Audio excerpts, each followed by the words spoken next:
Santos, então vamos lá, né? Vamos abrir a Bíblia no Apocalipse capítulo 10, né? Nós paramos na semana passada, nessa parte, né? Nós estamos vendo, estudando ainda as 7 trombetas, né? Do livro de Apocalipse, o tempo do fim. E nós, na semana passada, estudamos a respeito da sexta trombeta. Tá? Nós vimos a sexta trombeta na semana passada. E essa sexta trombeta, né, nós já falamos que tem a ver com o fim dos tempos, né, quando vai ter aquela questão da batalha do Armagedon. E depois disso, né, nós vimos, né, todo o que vai acontecer, né, na questão da guerra, da batalha do Armagedon, ainda que foi de uma maneira bem panorâmica, né? Hoje, e aí nós entramos no capítulo número 10, né, limos os primeiros 4 versículos que falam a respeito da volta do Senhor Jesus para essa terra, e nós nos detuvimos no capítulo 10, versículo 5, né? Então, eu vou ler com vocês, e hoje nós iremos avançar até o capítulo 11, versículo 2, tá? Então, aqui no 10, 5, né, fala o seguinte, né?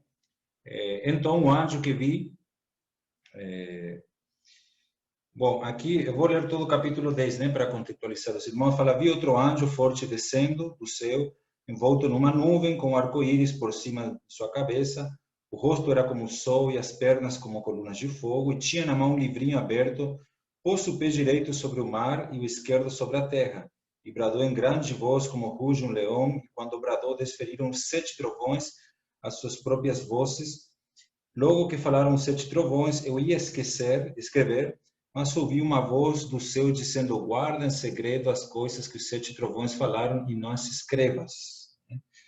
Então, versículo 5, o anjo que vi em pé sobre o mar e sobre a terra levantou a mão direita para o céu e jurou por aquele que vive pelos séculos dos séculos, o mesmo que criou o céu e a terra, o mar e tudo o que neles existe, já não haverá demora, mas nos dias da voz do 7º anjo, quando ele estiver para tocar a trombeta, cumprir-se-á então o mistério de Deus, segundo ele anunciou aos seus servos, os profetas, né?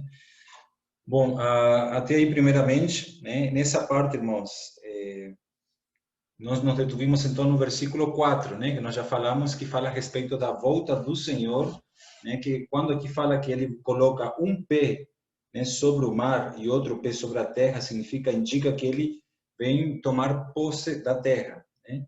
E no versículo 4 fala João que ele, né, os 7 trovões fizeram soar suas vozes e ele ia escrever aquilo que esses 7 trovões falaram para ele, mas aí, né, ouvi uma voz do céu que lhes dizia, né, sela o que os 7 trovões falaram e não os escrevas. Então, né, nós já comentamos alguma coisa na semana passada, né, que a gente não queria especular muita coisa, né, mas tem casos na Bíblia, irmãos, que às vezes nós recebemos revelações de Deus, né? E nós não podemos transmitir, como foi o caso de João aqui, como foi também com Paulo, quando ele foi para o terceiro céu, ele foi para o paraíso, e ele recebeu palavras que não lhe será permitido a Paulo falar aos homens, né? Palavras inefáveis, né? Então não podia transmitir, e nós, na nossa experiência, algumas vezes Deus nos dá revelações, mas nós não temos permissão de falar, né? Então, aqui, né, esses 7 trovões falaram, não escrevas. Aí ele fala, então o anjo que vinha em pé sobre o mar e sobre a terra levantou sua mão direita ao céu, né? E então aqui, irmãos, nós estamos vendo, né, a visão que João está tendo do próprio Senhor. E no versículo 7 fala, mas nos dias da voz do 7º anjo, quando ele estiver prestes a tocar a sua trombeta, se cumprirá o mistério de Deus, como anunciou aos profetas, os seus servos. Então, aqui no versículo 5 ao 7, nós temos Deus, né, falando com João que o tempo do fim está se aproximando, né, esse tempo do fim, mas, por outro lado, vai começar a eternidade, uma nova era.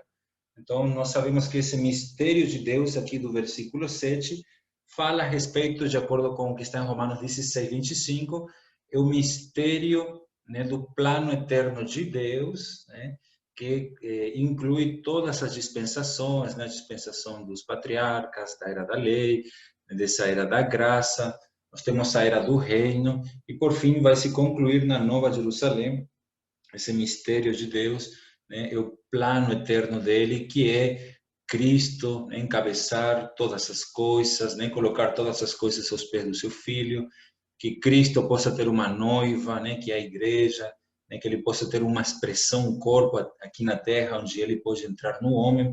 Então, tudo aquilo que nós conhecemos como propósito eterno de Deus está aqui, que vai se cumprir esse plano. Aqui fala, cumprir-se-á, então, o mistério de Deus na sétima trombeta, né, que nós vamos ver daqui a pouco.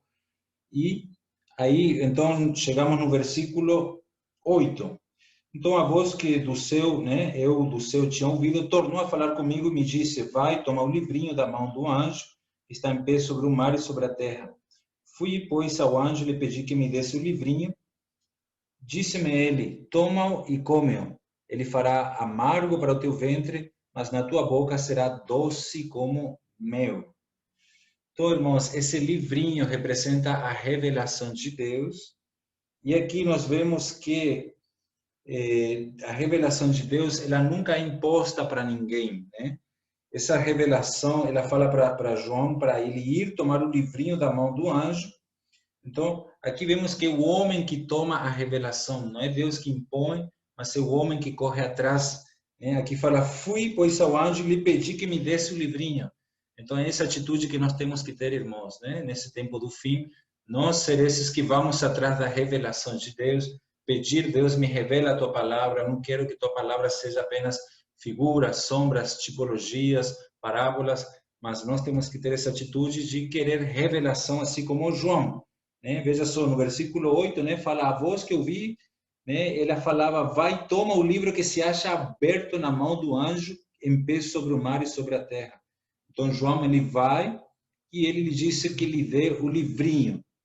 Ele, então, me disse, toma e devora-o, come-o, né? Certamente ele será amargo para teu ventre, mas na tua boca será doce como o mel. Irmãos, aqui nós temos uma aplicação, né, sobre essa porção da palavra. Nós vemos que a mensagem, né, a revelação de Deus, nós devemos tomar essa palavra, comer essa palavra precisa fazer parte da nossa humanidade. E a Bíblia, irmãos, a revelação de Deus, por um lado, né, ela nos dá experiências amargas e experiências doces, né? Essas experiências, aqui fala, ela fará amargo a teu ventre, mas na tua boca será doce como o mel. Então, a palavra é um alimento para nós, né? E ela nos dá, quando a gente assimila a palavra, né, ela tem esses dois lados, de ter experiências amargas, né, muitas vezes porque nós vamos precisar enfrentar as adversidades por causa da palavra, mas também tem a experiência doce, né? Então tem esses dois lados da palavra de Deus. E aqui João obedeceu no versículo 10, tomou o livrinho da mão do anjo, comi, e na minha boca era doce como o mel, não falar doce, mas tendo comido, o meu ventre ficou amargo, né?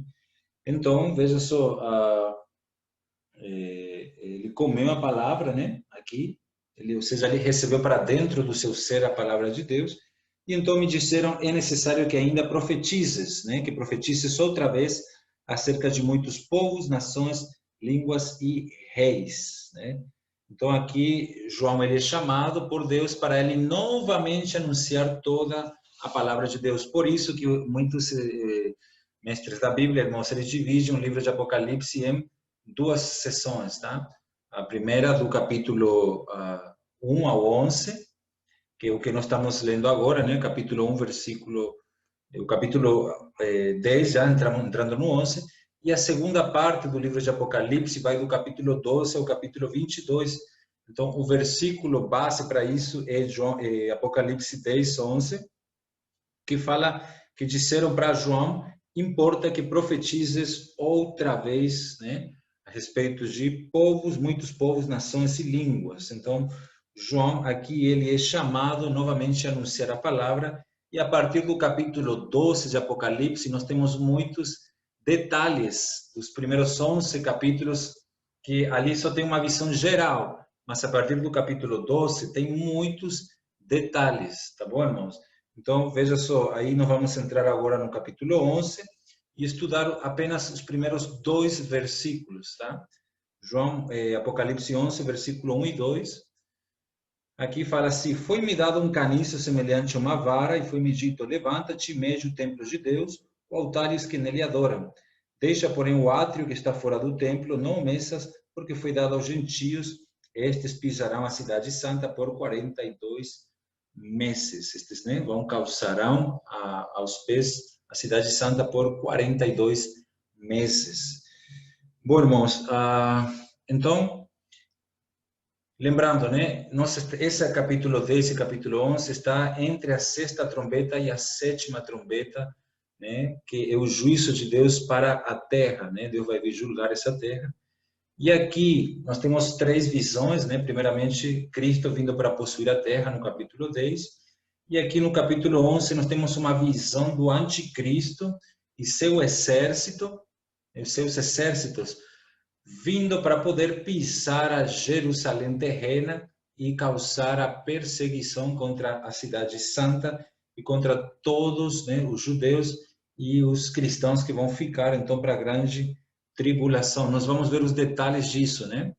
E também no capítulo 11 nós temos a visão das 2 testemunhas. Quem são elas? Essas 2 testemunhas que vão aparecer no tempo da grande tribulação para poder pregar a palavra de Deus. Bom, no versículo 1 e 2, nós vemos aqui uma imagem de uma medição do templo, né? Então, aqui nós temos essa imagem. Nos versículos 3 a 6, nós temos a pregação das 2 testemunhas, né? Estou mostrando aqui o capítulo 11, como ele é dividido. Nos versículos 7 ao 10 está a primeira aparição do anticristo, na forma de uma besta que vem do abismo, né? Nós vamos estudar tudo isso. Né? E mostra uma certa vitória temporária do anticristo, da besta, né? Que resulta na morte das 2 testemunhas. E nos versículos 11 ao 15 temos a ressurreição das testemunhas e o consequente arrependimento e a conversão dos judeus. Tudo isso vai acontecer nesse período ali de 42 meses. E nos versículos 14 ao 19, né, nós temos então ali a visão triunfal final, né, a visão do triunfo final de Cristo, os 1000 primeiros anos, né, o milênio. Aí nós temos a sublevação final das nações, a derrota das nações, o juízo dos mortos e o estabelecimento definitivo e final do reino de Deus e seu ungido. Então, tudo isso está dentro do capítulo 11 de Apocalipse. É muita coisa, né? Então, nós precisamos de tempo e sabedoria para poder entender o significado desses fatos, né? Desse capítulo 11. Então, vamos entrar aqui no versículo 1 do capítulo 11. E aqui João fala o seguinte: foi-me dado um caniço semelhante a uma vara. Né? Foi-me dado um caniço semelhante, não uma vara, sino um caniço, semelhante a uma vara. Esse caniço, né, essa cana ali, ele é para medir, tá? Então, na Bíblia, né, essa cana aí, ela é para medir. Por isso que aqui falei, foi medido também, dispõe-te e mede. Vamos ler alguns versículos sobre isso que nós estamos falando, né? Apocalipse 21, 15. Apocalipse 21, 15 fala assim: aquele que falava comigo tinha como medida uma vara de ouro para medir a cidade, as suas portas e o seu muro. Aqui vemos Deus medindo a Nova Jerusalém. Então, medir aqui significa tomar posse para preservação, né, para proteção. Aqui foi-lhe dito, então, foi-lhe dado um caniço, uma vara para medir. Né? Então, esse medir significa proteger na Bíblia. Veja só, aqui fala que foi-lhe dado um caniço para semelhante a uma vara, e foi-me dito: levanta-te, mede o templo de Deus, o altar e os que nele adoram. Esse significado de medir o templo significa que Deus vai proteger o templo de Deus, né? Vai preservar o templo. Vamos ler Ezequiel 45, né? Onde tem uma outra passagem que confirma isso. Ezequiel, capítulo 45. Ali fala o seguinte: quando repartirdes a terra por sorte sem herança, né? Ezequiel 45, 1 ao 3. uma porção santa da terra, o comprimento será de 25.000 côvados e a largura de 10.000. Esta parte será santa em toda a sua extensão ao redor. Deste terreno, o santuário ocupará 500 côvados de comprimento e 500 de largura em quadrado, e terá em redor um espaço vazio de 50 côvados. Desta área santa medirás um comprimento de 25.000 côvados e uma largura de 10.000. Ali estará o santuário e o santíssimo lugar. Então, aqui vemos Deus, irmãos, medindo aqui uma porção de terra, né, do santuário, para poder preservar e santificar. Veja só comigo Ezequiel 42, versículo 15. Acabando ele de medir o templo interior, fez-me sair pela porta cuja face dá para o oriente e mediu em redor. Então, essa questão de medir aqui no tempo do fim, irmão, significa que Deus vai medir o seu templo para santificá-lo, isto é, para separá-lo, né? De acordo com essa porção de Ezequiel 42, versículo 15, e também versículo 20, é para poder colocar a parte para Deus. Veja só, Ezequiel 42, versículo 20. Mediu pelos 4 lados, havia um muro em redor de 500 côvados de comprimento, 500 de largura, para fazer separação entre o santo e o profano. Irmãos, isso aqui é muito importante nós entendermos, porque Deus está falando para João, no tempo do fim, para ele medir o templo de Deus, isto é, para poder colocar a parte para Deus o seu templo.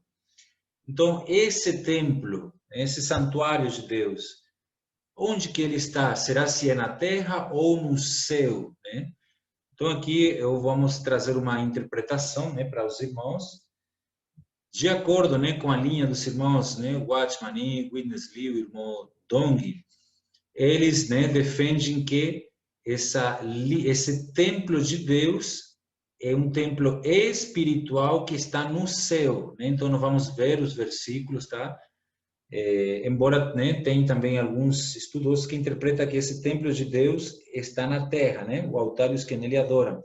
Vamos ver os versículos, por que que deve se interpretar esse templo de Deus como sendo um templo espiritual. Vamos ler alguns versículos no Novo Testamento, tá? E depois no livro, só no livro de Apocalipse. Mas vamos ler 1 Coríntios 3,16. 1 Coríntios, capítulo 3, versículo 16. Ali fala o seguinte: não sabeis vós que sois santuário de Deus, que o Espírito de Deus habita em vós? Então, esse é um versículo que dá a entender que nós somos o santuário de Deus, o templo de Deus. 1 Coríntios, capítulo 6, versículo 19, fala assim: ou não sabeis que o nosso corpo é santuário do Espírito Santo que habita em vós, proveniente de Deus, e não sois de vós mesmos? Então, outro versículo que fala que nós somos o santuário de Deus, né? Efésios, capítulo 2, versículo 20. Ali fala o seguinte: edificado sobre o fundamento dos apóstolos e dos profetas, sendo o próprio Cristo Jesus a principal pedra angular, nele todo edifício bem ajustado cresce para templo santo no Senhor, né? Então, santuário no Senhor. Nós somos esse santuário hoje do Senhor. Então, Deus está pedindo para medir o templo, né? Outra passagem está em 1 Pedro, capítulo 2. 1 Pedro, capítulo 2, versículo 5. Vós também, como pedras vivas, sois edificados, casa espiritual, para ser sacerdócio santo, a fim de oferecer sacrifícios espirituais aceitáveis a Deus por Jesus Cristo. São versículos, irmãos, que mostram que nós somos a casa de Deus, o templo de Deus, a habitação de Deus, o santuário de Deus. Mas por que que está nos céus? Porque no próprio livro de Apocalipse, né, esse templo que João está medindo aqui é o templo de Deus, indicando que Deus, ele é o possuidor desse templo, e não é um templo na terra, mas é um templo nos céus. Por que nos céus? Porque este é o único templo enfatizado neste livro de Apocalipse. Eu quero mostrar então 2 versículos, né, que mostra isso, enfatizando esse templo no céu. O primeiro está no capítulo 11, versículo 19. Apocalipse 11, 19 fala: abriu-se então o santuário de Deus, que se acha onde, irmãos? No céu, tá vendo? Abriu-se no céu o templo de Deus e a arca da sua aliança foi vista, né, no seu santuário. Foi vista a arca da aliança no seu santuário e sobrevieram relâmpagos, vozes, trovões, terremoto e grande saraivada. Então, esse santuário, né, de Deus, que é a igreja, irmãos, a igreja é o templo de Deus. São os vencedores que foram arrebatados antes, né, desse período de 42 meses que vão ser separados para Deus fazer separação entre, como fala lá em Ezequiel 40, 25, né, para fazer separação entre o santo e o profano.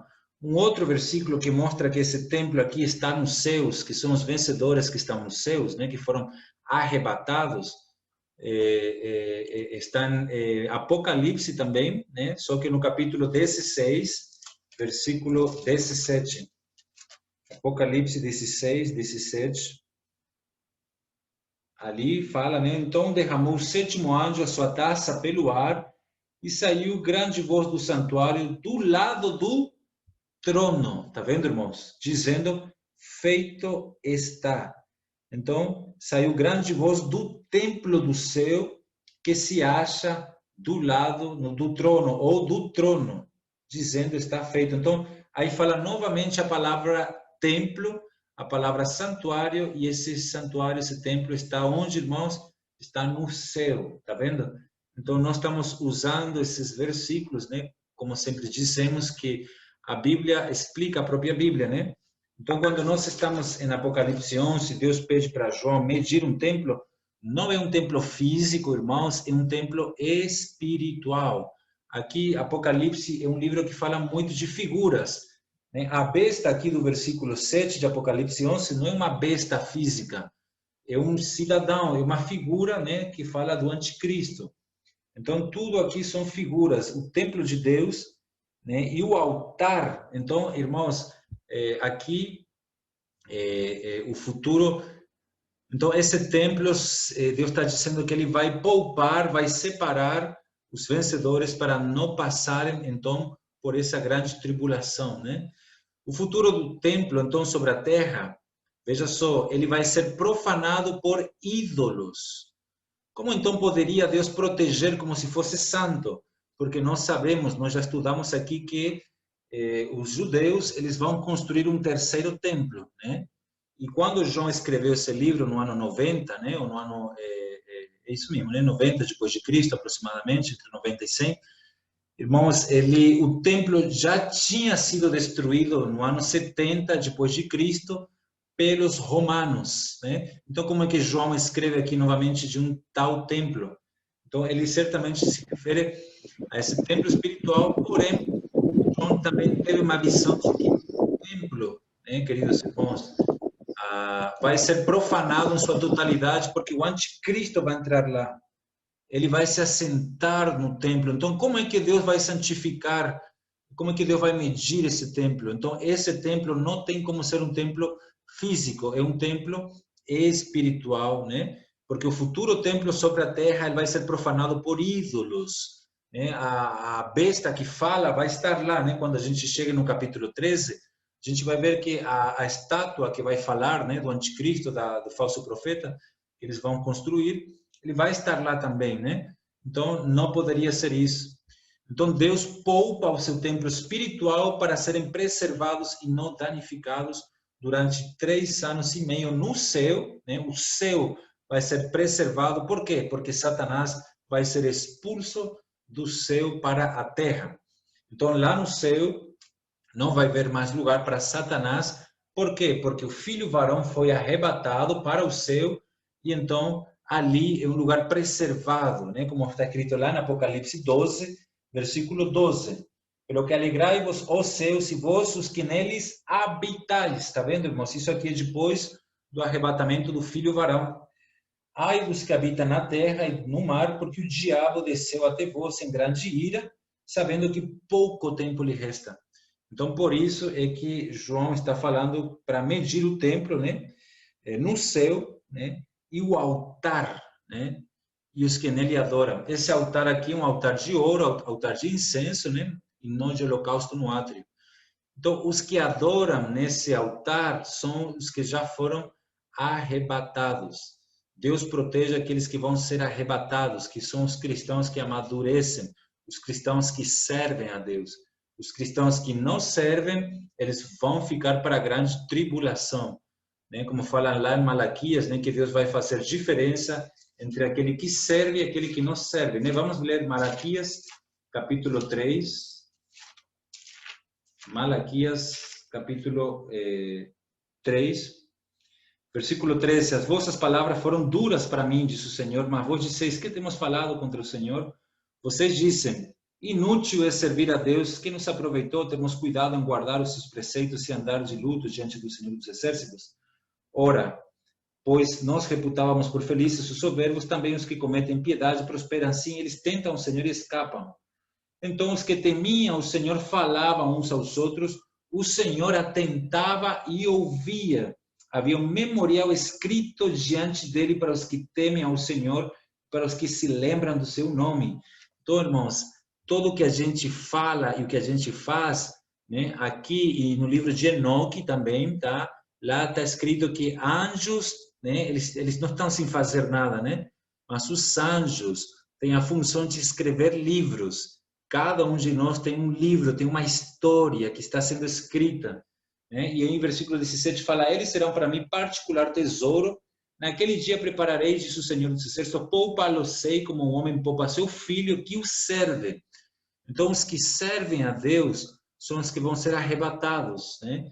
Então, vereis outra vez a diferença entre o justo e o perverso e entre o que serve a Deus e o que não serve. Hoje nós vemos muitos cristãos que se contentam em ter uma vida cristã apenas, né, de agenda, né, de ir uma vez por semana, ouvir uma palavra, mas eles não servem a Deus. Então, os que servem são os que adoram, aqui no Apocalipse 11, versículo 1, né, quando fala assim, e os que nele adoram, a palavra adoram significa servem, são aqueles que servem. Tá vendo, irmãos? Aqueles que servem a Deus são os que adoram a Deus. Por isso que a nossa vida tem que ser uma vida para servir ao Senhor. Nossa vida somente tem sentido se a gente serve a Deus. Se a gente não serve a Deus, seja com nossos bens, seja com nossa pessoa, seja com nossos dons, ministérios, ela não tem sentido, irmãos. E aqui fala, então, que esse pessoal vai ficar, então, porque o versículo 2, veja só, vamos lá, aqui fala assim, mas deixa de parte, né? Deixa sem medir o átrio exterior do santuário e não mesas, tá vendo? Então, esse aqui é o templo de Deus sobre a terra, do qual não faz parte o santuário, né? Deixa, porém, o átrio que está fora do templo, tá vendo, irmãos? Né? Está fora do templo, né? Aqui já fala da Jerusalém terrena, né? E também daqueles que não servem. Deixa de fora, não midas. O medir aqui, né, é para medir, para tomar posse. Quer ver um exemplo de medir? Vamos para Efésios, capítulo 4. Efésios, capítulo 4, versículo 13. Aqui fala assim, até que todos cheguemos... Bom, eu vou ler a partir do 11, tá? Fala assim, ó, e ele mesmo concedeu uns para apóstolos, outros para pastores, outros para profetas, outros para evangelistas, né, e outros para pastores e mestres, com vistas ao aperfeiçoamento dos santos, para a obra do seu serviço, ministério, para a edificação do corpo de Cristo, até que todos cheguemos à unidade da fé e do pleno conhecimento do Filho de Deus, a perfeita varonilidade, à medida, tá vendo aqui, irmãos? À medida da estatura da plenitude de Cristo, né? Então, quanto da estatura de Cristo há em nós? Deus vai nos medir. Aqueles que já tiverem uma estatura suficiente vão ser arrebatados. Ter estatura é uma questão de crescimento de vida, né? É algo orgânico. Não tem como eu pedir para uma criança de 3 anos ter a estatura de um homem de 30 anos, né? Então, a medida espiritual, nossa, Deus sabe, irmãos. Mas tem uns aqui que Deus deixou de medir, né?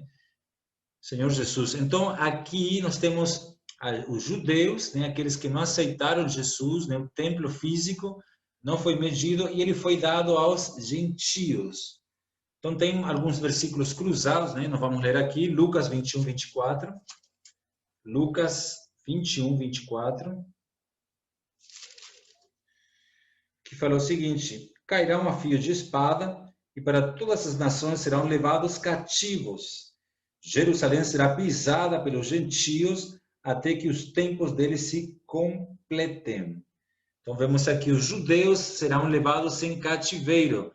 Não apenas os judeus, como também os cristãos que vão ficar, né? Isso a gente vai ver mais na frente, no Apocalipse 13, né? Eles vão ser levados em cativeiro e a tortura também, né? Daniel, capítulo 8, né? É uma outra passagem que está vinculada, né? Essa porção aí de Apocalipse 11. Daniel, capítulo 8. Daniel, capítulo 8, versículo 10 e 11. Engrandeceu-se até o exército do céu, e alguns dos exércitos das estrelas desse exército deitou por terra e as pisou. Né? Aqui, encontraram aí, Daniel, capítulo 8, agora vamos ler o versículo 11. Assim, engrandeceu-se até o príncipe do exército dele, tirou o sacrifício diário, e o lugar do seu santuário foi deitado abaixo.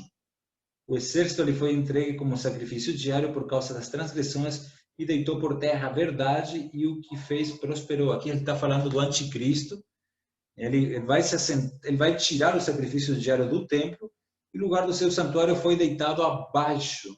Ele se engrandeceu. Então, aqui irmão está falando então desse anticristo, e esse templo foi dado aos gentios que vão cercar a Jerusalém no tempo da grande tribulação, e isto vai ser, estes por 42 meses, calçarão os pés ou pisarão a cidade santa, a cidade santa que é Jerusalém. Isto significa que as nações do mundo, irmãos, os inimigos de Jerusalém, elas vão ter domínio sobre Jerusalém durante 42 meses, como está escrito aqui. Jerusalém será pisada pelos gentios. E esse versículo aqui é uma profecia de Isaías 29, né, que também está lá profetizado. Vamos ler Isaías, capítulo 29, versículo 1. Aqui é uma profecia, né, de Jerusalém, que vai ser invadida, irmãos, por causa da incredulidade dos judeus, né? Vocês sabem que eles não acreditam que Jesus é o Messias.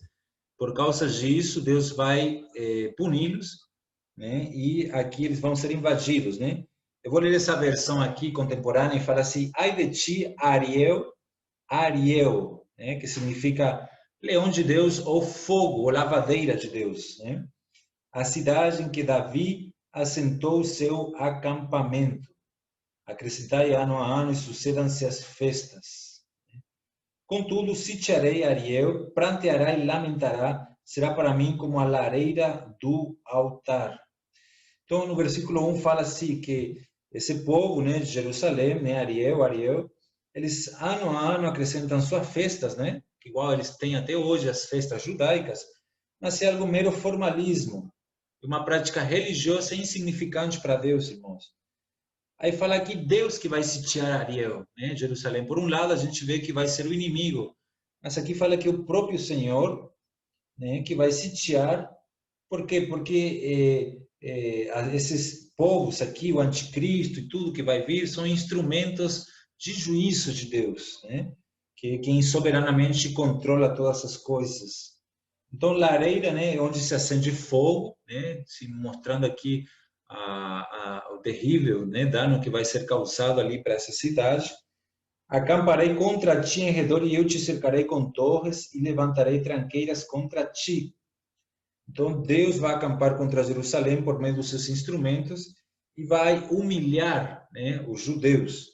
Então, serás abatida, falarás de debaixo da terra, a tua fala desde o pó sairá fraca, né, como se fosse um morto numa tumba. A tua voz debaixo da terra será como a de um feiticeiro, a tua fala assobiará desde o pó. A multidão dos teus inimigos, porém, serão como o pó miúdo, e a multidão dos tiranos como a palha que o vento espalha de súbito num instante. Aqui ele está apenas declarando e contando como é que vai ser a invasão contra Jerusalém nesse tempo aqui de 42 meses na grande tribulação, né? O Senhor dos Exércitos virá com trovões, com terremotos e grande ruído, com tufão de vento, tempestade e labareda de fogo consumidor.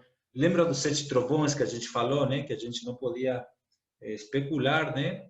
Mas de certa maneira sabemos que trovão significa juízo de Deus, né? Trovão ele é sempre enviado como castigo de Deus para o seu povo. Essa questão dos trovões, o Senhor virá com trovões. Né? E também pode se incluir como as 7 vozes de Deus no Salmo 29, né? Lá também fala das 7 vozes de Deus, dos 7 trovões.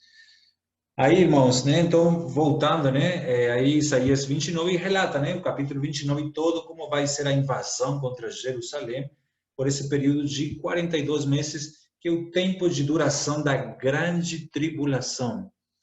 Então, há 7 versículos na Bíblia, né? Que expressam isso com palavras semelhantes ou diferentes, né? Mas se referem ao mesmo tempo. Então, vamos ver a primeira menção deste período, né, de 42 meses, que é o mesmo período de 1.260 dias, e o mesmo que um ano, um tempo, 2 tempos e a metade de um tempo, e o mesmo que a segunda metade da semana de Daniel. Né? Então, são 7 versículos na Bíblia que fala quanto que vai durar a grande tribulação, né? E o arrebatamento dos vencedores acontece na metade dos 7 anos, né? Então, Daniel 7:25, vamos ler aí Daniel, capítulo 7, versículo 25. Ali fala o seguinte: proferirá palavras contra o Altíssimo, né? Magoará os santos do Altíssimo e cuidará de mudar os tempos e a lei, e os santos lhe serão entregues nas mãos por um tempo, 2 tempos e a metade de um tempo. Por isso que eu tinha falado, irmãos, que não é só os judeus não que vão ser levados em cativeiros. Aqui fala que os santos lhes serão entregues nas mãos, né? Então o anticristo vai perseguir os cristãos que ficarem, e isso por quanto tempo? Por um tempo, tempos, né? Que são 2 tempos, né? Então um tempo é um ano, 2 tempos, 2 anos, e a metade de um tempo, que é 3 anos e meio. Tá? 3 anos e meio, então vai haver uma perseguição, né, similar, só que pior da perseguição, né, dos nazistas de Hitler contra os judeus, né, e contra todos os que não eram, né, ali, né, da Alemanha e dos aliados deles, né? Então, assim como essa perseguição, irmão, o anticristo vai perseguir todos aqueles que não colocarem a marca da besta, né? Então, isso aqui vai ser durante um tempo, 2 tempos e a metade de um tempo. É o que está escrito em Daniel 9:26, Daniel capítulo 12, versículo 7. Lá também está registrado a mesma frase. Ali fala assim: ouvi um homem vestido de linho que estava sobre as águas do rio, e quando levantou a mão direita e a esquerda ao céu e jurou por aquele que vive eternamente, que isso será depois de um tempo, 2 tempos e a metade de um tempo. E quando se acabar a destruição do povo santo, estas coisas todas se cumprirão. E essa palavra, né, aparece de novo no Apocalipse 12, versículo 14, quando fala: e foram dadas à mulher as 2 asas da grande águia para que voasse ao deserto, ao lugar onde é sustentada durante um tempo, tempos e a metade de um tempo fora da vista da serpente.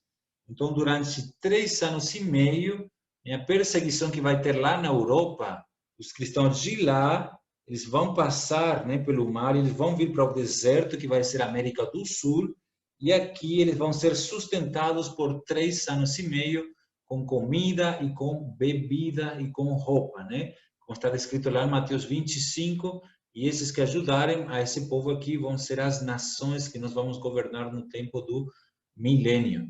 Então, são 7 versículos, né? Eu vou falar para vocês: Daniel 7:25, Daniel 9, Daniel 12, Daniel 12, Apocalipse 12, 14. E depois temos a expressão 42 meses, em Apocalipse 11, versículo 2 e 3, né? Que acabamos de ler, né? Que ele fala que essa invasão vai durar 42 meses. E Apocalipse 13, versículo 5, ali fala assim: foi-lhe dada à besta uma boca, né? Que proferia arrogância, blasfêmias e autoridade para agir 42 meses, que é o tempo que o anticristo, então, vai dominar essa terra, né? O anticristo é aquele que é contra Deus, contra a palavra de Deus, contra tudo aquilo que é do Senhor, né? Então, nós temos essas citações ali e 7 menções desse período de grande tribulação, irmãos, que vai ter sobre a terra.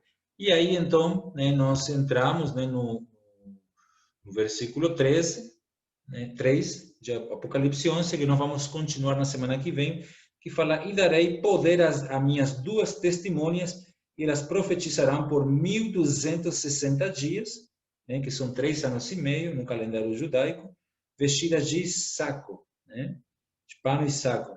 Estas são as 2 oliveiras e os 2 candeeiros que estão diante do Senhor da terra. Quem são estas 2 testemunhas que Deus vai mandar para que preguem o evangelho no tempo da grande tribulação? Então, isso nós vamos estudar na próxima semana. Há muitas interpretações sobre quem são essas 2 testemunhas, mas aí na semana que vem nós vamos trazer aqui uma explicação com bastante fundamento bíblico, né, para confirmar quem são essas testemunhas, né, e como vai ser a pregação do evangelho no tempo da grande tribulação, irmãos. Amém? Então, só reforçando, vamos aproveitar esse tempo para servir a Deus, para que nós possamos crescer em vida e possamos, nesse tempo, ser esses que vão ser medidos como templos de Deus, aqueles que estão diante do altar orando e os que nele adoram. Oração está ligado a serviço, serviço está ligado a oração, irmãos. Amém?